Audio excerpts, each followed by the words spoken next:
네, 지난주 후반부터 이 니콜라에 대한 논란이 굉장히 뜨겁습니다. 이 니콜라가 정말 희대의 사기극인지 아니면 혁신 기업들이 거쳐가게 되는 통과 의례 같은 그런 모습들을 보이고 있는 것인지 저희가 좀 자세하게 짚어보는 시간을 일부러 마련해봤습니다. 자, 먼저 그 미국 현지에서는 이 니콜라에 대해서 어떻게 바라보고 있는지 이분을 먼저 연결해 보도록 하겠습니다. 이정우 국제금융 전문가 연결돼 있습니다. 안녕하세요. 네, 안녕하세요. 아마 그 미국 현지에서도 굉장히 뜨거운 관심을 보이고 있을 것 같아요. 이 니콜라에 대해서. 일단 그 사기 의혹에 대해서 현지에서는 어떻게 바라보고 있을까요? 예, 이게 점점 그 점입 가경으로 흘러가고 있는데요. 그 힌덴부르크의 주장이 있은 이후에 니콜라의 그 CEO 트레버 밀턴은 곧바로 반박을 하겠다. 증거를 가지고 몇 시간 내에 반박을 하겠다 해서 이제 곧바로 이제 뭔가 자료를 내놓을 듯 하더니 이후 변호사와의 논의를 통해서 더 이상의 대응은 내가 안 하겠다 이렇게 입장을 밝혔습니다. 태도를 바꿨습니다. 하지만 곧이어 트윗에다가는 이제 독일 울름 공장에서 제작 중이다라고 밝힌 트럭의 내부 사진을 공개하면서 일부 반발도 했는데요. 또 다른 한편에서는 이제 사이트론 리서치라는 역시 행동주의 숏셀러인데요. 이 힌덴부르크를 응원하면서 힌덴부르크가 비용해야 할 모든 법률 비용 중 반을 자기가 부담하겠다. 뭐 이렇게 거들고 나섰습니다. 그래서 이게 그 말은 그러면 이제 변호사 비용을 우리도 부담하겠다는 거는 편을 든다는 얘기죠? 그렇죠. 네. 네. 이 힌덴부르크의 편을 들겠다는 얘기입니다. 네. 그래서 지금 사람들이 그럼 힌덴부르크 우리나라에 계신 사람들이 이제 투자자들이 힌덴부르크의 주장들을 대충은 알고 계시는데 좀 제가 주말에 그 시간이 있어서 좀 들어가서 상세히 봤거든요. 내용을 좀 소개를 해드리면 이런 겁니다. 우선 트레버 밀턴 CEO와 체어맨이자 파운더죠. 의 개인적인 과거 이력에 관련된 주장들이 있는데 지금 말씀드리는 건 다 힌덴부르크의 주장입니다. 개인적 이력 관련된 건데 경력 초기에 동업자에게 사기를 친 것도 있고 또 CNG 기술을 활용해서 이제 활용한 대체 에너지 회사인 그 디하이브리드라는 회사를 설립을 했었는데 이 설립을 하고 이제 스위프트라는 회사에다가 이제 전기 트럭 800대를 공급하겠다고 계약을 해놓고 5대밖에 공급을 하지 못했던 겁니다. 그런데 이 5대도 이마저 제대로 작동하지 않아서 이 스위프트는 계약 위반 그리고 횡령으로 이 니콜라를 고소를 하게 됩니다. 그런데 이제 이런 와중에서 트레버는 이 스위프트와의 그 계약 내용을 기반으로 투자자에게 접근하면서 투자 유치 시도도 하고요.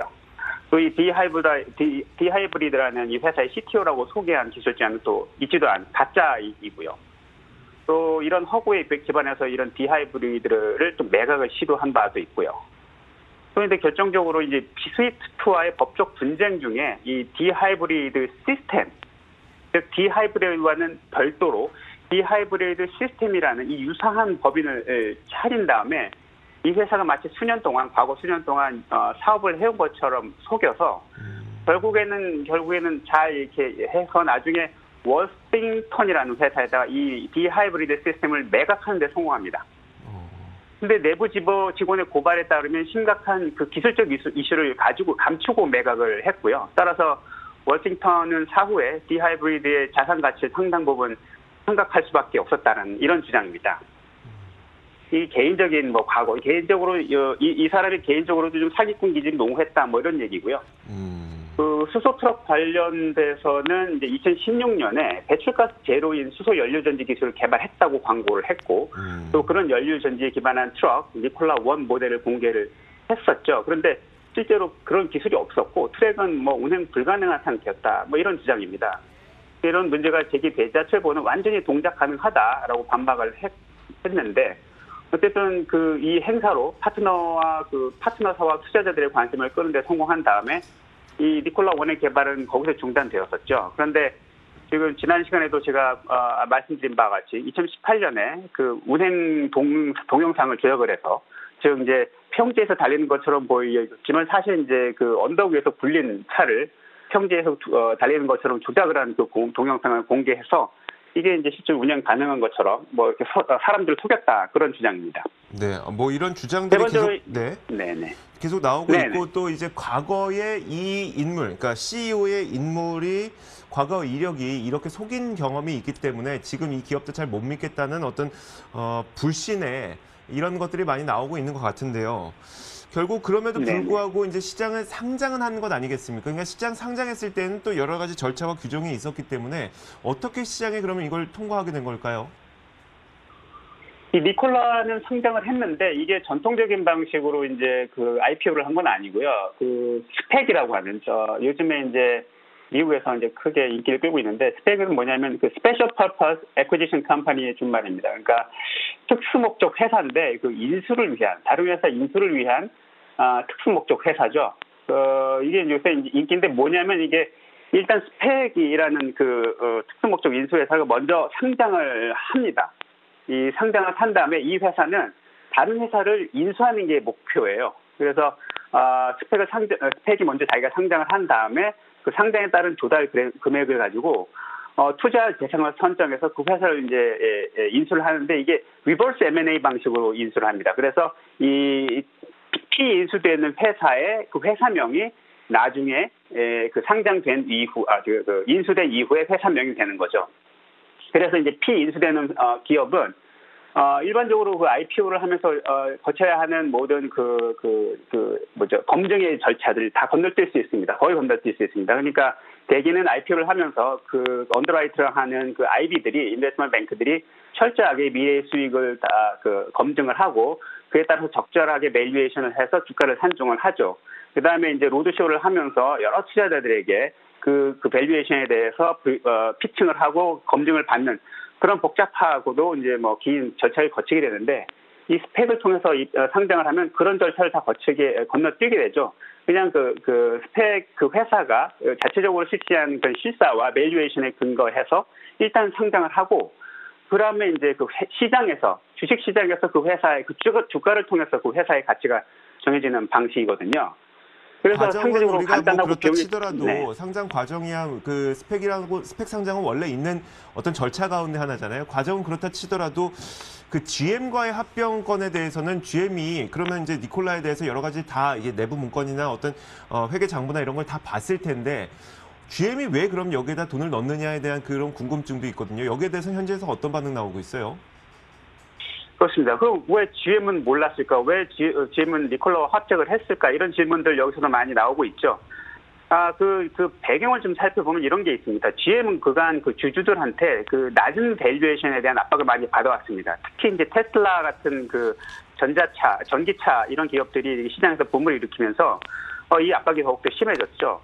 예를 들어서 테슬라의 PBR은 7에서 8을 왔다 갔다 하고 있는데 GM은 뭐 1.3, 뭐 1을 살짝 넘는 수준이고 포드 P도 뭐 GM은 40배로 훌쩍 넘어가고 있는데 GM 같은 경우는 뭐 5.74, 6배가 안 되거든요. 그래서 이제 주주들로부터 이런 압박을 받아왔고요. 또 시장에서부터도 그런 압력을 많이 받아왔습니다. 그러니까 뭐 도이치뱅크나 모건 스탠리 같은 그 자동차 애널리스트들은 GM은 전기차 사업 부분을 분산하는 게 낫다. 뭐 그렇게 하면 GM의 사업 가치 훨씬 더 뭐 커질 것이다. 100 빌리언에 달할 것이다. 뭐 이런 그 주장들이 나왔었거든요. 그래서 메리 베라 그 GM의 CEO는 이런 압력들에게 시달리다가 결국 분사 대신에 니콜라와의 합작을 선택한 것 아니냐. 뭐 이런 추측들이 나오고 있는 겁니다. 왜냐하면 그 니콜라는 사실은 높은 밸류에이션이 있죠. 그 GM이 탐내는 것입니다. 하지만 자동차 생산 역량이나 수소 충전소 건설 능력은 사실 뭐 전무하다고 보는 게 맞죠. 하지만 이제 그 반대로 GM은 그런 역량은 있습니다. 인프라를 깔고 생산할 수 있는 역량이 있지만 밸류에이션이 낮은 거죠. 그래서 양측의 이해관계가 절묘하게 맞아 떨어져서 이번 그 합작이 일어났다. 이렇게 보는 게 멸가의 시각입니다. 네, 알겠습니다. 저희가 이정호 국제금융 전문가의 이야기는 좀 여기까지만 듣도록 하겠습니다. 저희 업데이트 해주셔서 감사합니다. 감사합니다. 자, 이어서 저희가 계속해서 이제 스튜디오에서 계속 이야기를 나눠보도록 하겠습니다. 권순우 기자, 경제산업부 자동차 담당 권순우 기자 나와 있습니다. 어서 오세요. 예, 안녕하세요. 권순우입니다. 일단 이거부터 볼게요. 니콜라 그럼 과연 사람들은 사실 믿고 있어요. 수소 트럭을 만들 수 있는 기업이다. 예. 만들 수 있는 기업이에요? 현재로서는 없죠. 없는 거예요. 예, 근데 그 기업이라는 게 사실 그래요. 뭐 이제 바이오 회사에 투자를 할 때도 이게 내가 의약품을 만들 수 있다라고 얘기를 하고서 연구 개발을 하다가 최종적으로 실패를 하게 되면은 이게 진짜 열심히 하다가 사고가 난 건지 아니면 처음부터 사기였는지를 구분하는 것이 굉장히 힘듭니다. 근데 사실 트레버 밀튼의 니콜라 같은 경우는 처음에 사실 니콜라 자체가 갖고 있는 기술은 전혀 없는데 예를 들어서 파워트레인 부분은 보시가 만들고 네. 수소 트럭 부분은 이베코가 만들고 충전소는 넬이 만들고 그다음에 전체적인 공장 제조 설비를 GM이 만들어서 목표로 했던 2023년에 실제로 자동차를 만들어낸다. 그러면 사기가 아니게 되는 거고 현재 단계에서 그럼 니콜라가 가진 게 있냐라고 보면 없다고 볼 수 있는 거죠. 그러면 이제 니콜라 자체는 없지만 니콜라가 이거 믿는 구석은 있을 거 아니에요. 누군가 이제 우리한테 수소 연료전지 스택 만들어 준다고 했고 공장을 누가 만들어 준다고 했고 그 관계가 지금 어떻게 되는 상황인 거죠, 그러면? 그러니까 지금 말씀드린 과정이 다 들어가 있는 네네. 거고요. 사실 여기가 어디까지가 기업인의 사기고 어디까지가 실질적인 비즈니스고 어떤 혁신적인 마인드냐고 보기엔 좀 어려운 게 있어요. 네네. 제가 니콜라 관련 얘기를 했을 때 뭐 정세영 회장도 동전 들고 가갖고 거기서 조선 그걸 따오지 않았냐 뭐 이런 얘기를 하시는 분들도 있긴 있는데 네네. 사실 니콜라는 그동안 해왔던 거짓말이 너무나 많았던 거예요. 그 수소 트럭의 제조 능력은 사실상 없다고 볼 수 있는 건데 처음에 선보였던 건 니콜라 1이었습니다. 니콜라 1을 만들기 이전까지 트레버 밀튼 같은 경우는 CNG 가스를 중심으로 해서 뭔가 디젤 트럭을 CNG 트럭으로 전환해주는 비즈니스를 했었습니다. 근데 그게 이제 CNG 트럭의 어떤 가능성에 대한 그 사회적인 열기보다 수소 쪽에 좀 더 열광하는 모습을 보면서 이게 하루아침에 수소로 바꿔 탔거든요. 그러면 이제 그 니콜라가 그 수소 트럭을 만들 능력이 있느냐? 사실상 없었던 겁니다. 그래갖고 2016년에 공개했던 니콜라 1 같은 경우는 무대 위에서 존재를 했는데 이건 껍데기에다가 그냥 거기다가 이제 수소 이렇게 써 붙였었다는 거예요. 그러니까 힌데버그가 또 밝힌 거가 이제 그 기자들이 그 차에 타서 작동을 좀 되는지 한번 눌러본 게 있었는데 네네. 그것도 이제 어떤 그 자동차 내의 어느 엔진이라든지 수소 연료인지 에너지로 만든 게 아니라 그 무대 뒤에다 전기 케이블을 연결해서 보여주는 것만 이제 할 수 있었다는 겁니다. 네네. 또 제가 또 따로 취재해본 바에 따르면은 그 당시에 그 니콜라 쪽에서 2016년에 현대차 쪽에다가도 제안을 좀 했었대요. 연료전지 쪽에는 이제 그 현대차가 워낙 그 기술력이 세계적으로 좀 알려져 있다 보니까 그런 건데 실제로 가진 게 별로 없는 회사였기 때문에 제안을 좀 거절했다고 합니다. 그래서 2016년에도 그랬고 2018년에 앞서 그 전화 연결에서도 설명해 주셨지만 2018년 때는 실제 주행 영상을 많이 보여줬었거든요. 네. 근데 그 실제 주행 영상도 트럭을 견인해서 언덕 위로 끌고 가서 그냥 그 언덕 밑으로 흘러내려온 거를 카메라 각도만 조작을 했었다는 거예요. 그럼 니콜라 1, 2, 3 뭐 그게 아무것도 연료전지가 없었다는 거고 거기에 있는 전기 기술을 강조하기도 했는데 전기 기술은 카사디아라는 다른 회사 거를 갖다 인버터를 꽂아놓고서 그 로고를 테이프로 가렸다는 게 린데버그 리서치의 주장입니다. 네네. 그러니까 실질적인 수소 트럭 제조 능력은 없다고 볼 수 있습니다. 알겠습니다. 그럼에도 불구하고 우리나라에서는 굉장히 또 니콜라에 대한 관심은 많았었잖아요. 또 한화도 투자를 했다고 하니까. 예. 그렇죠? 예, 근데 그 관심이 많았던 부분에 대해서는 그러니까 트레버 밀튼이 굉장히 좀 영리한 사람이었던 것 같아요. 당시에 어떤 테슬라라는 어떤 길이나 같은 존재가 전기차 쪽에서 나타났는데 트럭 같은 경우는 전기차로 해소하기가 좀 어려운 측면이 있습니다. 그래갖고 좀 대형의 장거리를 뛰어야 되는 그 트럭 같은 경우는 배터리에 한계가 있기 때문에 이제 수소를 가지고 좀 해야 된다라는 주장들이 좀 그 이론적인 어떤 배경이 있습니다. 그런 것들에 대해 열광해서 니콜라 트럭을 만들었는데 사실 니콜라가 트럭을 한 번도 만들어 본 적이 없음에도 불구하고 GM, 포드, 현대차보다 훨씬 더 높은 시가총액을 받았던 부분에 대해서는 사실 뭐 많은 사람들이 좀 이상하다라는 생각을 좀 많이 가지고 있었고요. 그러니까 니콜라가 가지고 있는 트럭에 대한 문제나 어떤 니콜라가 가지고 있는 구조적인 문제들에 대한 얘기도 많이 됐었어요. 예를 들면은 니콜라 창업주인 트레버 밀튼의 어떤 연봉은 없지만 매년 600만 달러의 스톡 옵션을 받아가는 구조라든지 아니면은 보통은 이제 영업이익이라든지 이런 걸 기준으로 한다면 주가를 기준으로 자신의 어떤 성과급을 받아가는 그런 구조들이 있습니다. 그러면 이제 트레버 밀튼의 그 과거 행적을 보더라도 제일 처음에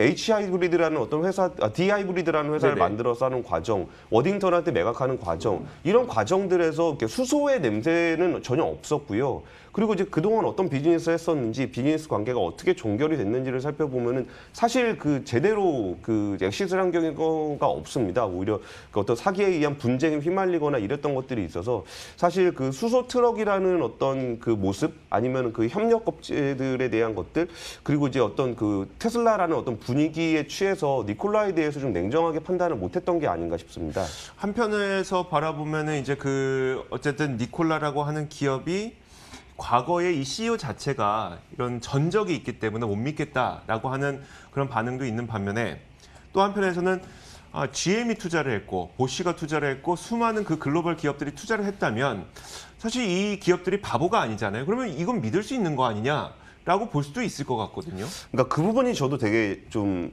그래도 천하의 세계 최고의 자동차 회사인 부품 회사인 보쉬가 네네. 협력하고 네. 우리나라 회하나도 이제 굉장히 큰 대기업이잖아요. 그러니까요. 네. 그래서 제가 그 투자한 기업들의 어떤 조건들을 조금 이렇게 면밀하게 좀 따져본 적이 있었어요. 네. 근데 보쉬 같은 경우는 자동차 부품 분야에서는 세계 1위 업체지만 연료인지라든지 배터리 등 그 친환경 쪽에서 그 실력을 보여준 적은 별로 없었어요. 그러면 보쉬 같은 경우는 지금 처음으로 연료인지 시스템을 만든다고 발표한 게 2022년입니다. 그러니까 아직까지는 한 번도 그걸 만들어 본 적이 없는 건데요. 그러면은 이게 보쉬가 만들었던 연료인지 시스템을 누가 그걸 사용해 줄 것인가라고 생각하면은 기존에 있는 트럭 업체들이 그걸 사용해 줄 가능성은 전혀 없습니다. 그러네요. 네. 그러면서 이제 현대차라든지 그 도요타라든지 이런 자동차 회사가 직접 개발하고 있는 거는 자기 차에다 실으면 되지만 보쉬 같은 경우는 자기 파워트레인을 뭔가 사용해 줄 수 있는 트럭 업체가 필요했던 거고 그럼에도 불구하고 보쉬가 뭐 대단하게 돈을 많이 투자한 거냐 그렇지 않습니다.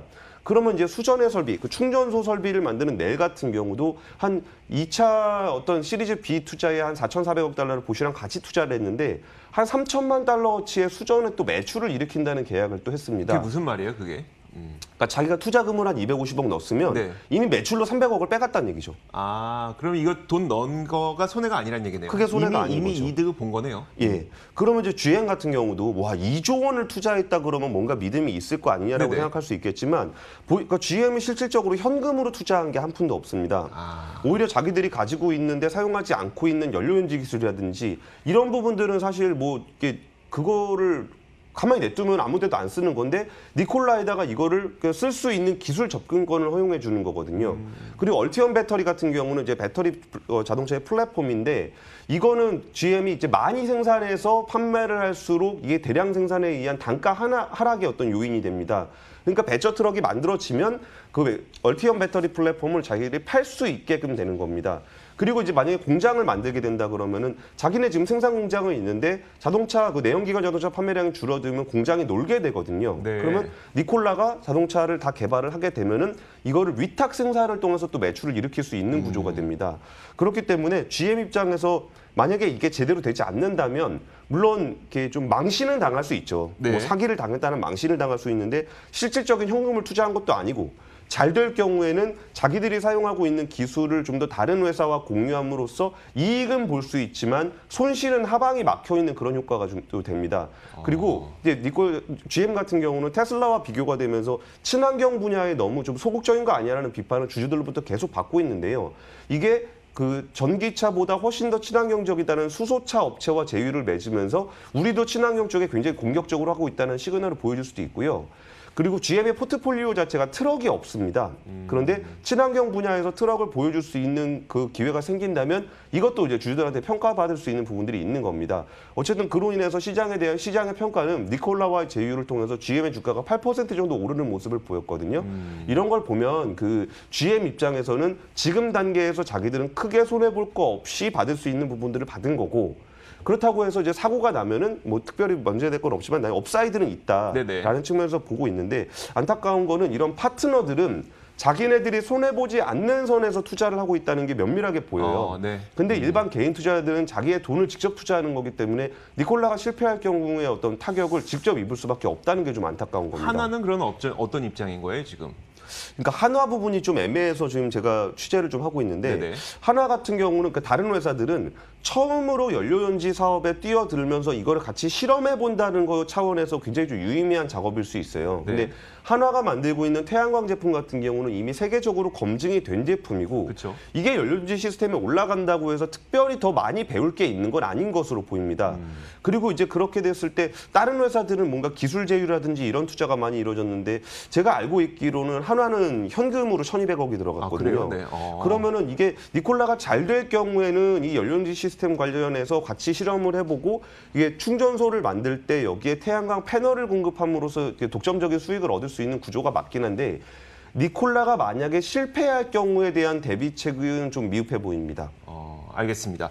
자, 그렇다면은 사실 지금 우리는 결과를 알 수는 없는 상태죠. 현재 진행형이니까. 그럼 과연 이 니콜라의 사기 의혹 이 사태에 대해서 투자자들은 좀 어떤 식으로 접근을 해야 될 것 같으세요?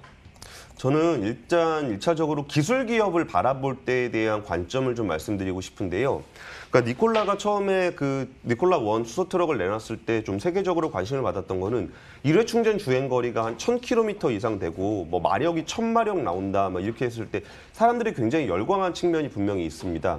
그리고 이제 테슬라가 할 수 없는, 테슬라가 세미트럭으로 한다고는 했지만 배터리로 과연 가능할까라고 보였던 그 레벨 8의 좀 굉장히 큰 트럭을 니콜라가 하겠다라고 했던 거에 열광을 했던 겁니다.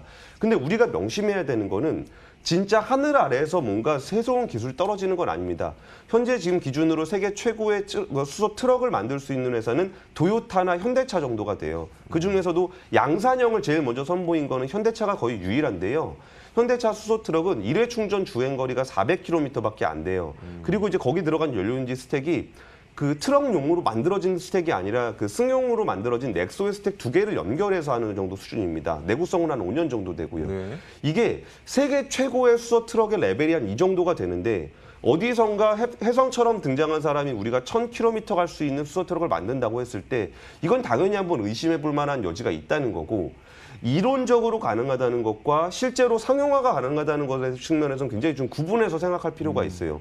그리고 이제 테슬라와 니콜라를 많이 비교하시는 분들이 있는데 테슬라는 무려 17년 동안 회사를 만들어 왔고 배터리 패키징이라든지 아니면 자율주행 시스템 분야에서는 독보적인 기술을 가지고 있는 회사예요. 그래서 이거를 진짜 뭔가 떠오른다고 해서 열광할 문제가 아니고 이 회사가 그동안 어떤 핵심 기술을 가지고 있는지 이 회사가 가지고 있다고 얘기하는 그 기술의 세계적인 수준은 어떻게 되는지 이런 것들을 좀 비교해 보시면서 투자하시는 게 굉장히 중요하다는 생각을 하고 있습니다. 네, 알겠습니다. 자, 지금까지 권순희 기자와 함께 이야기 나눠봤고요. 저희가 중간에 이정훈 국제금융 전문가와도 함께 그 니콜라에 대한 현지 반응까지 살펴봤습니다. 오늘 말씀 고맙습니다. 예, 감사합니다.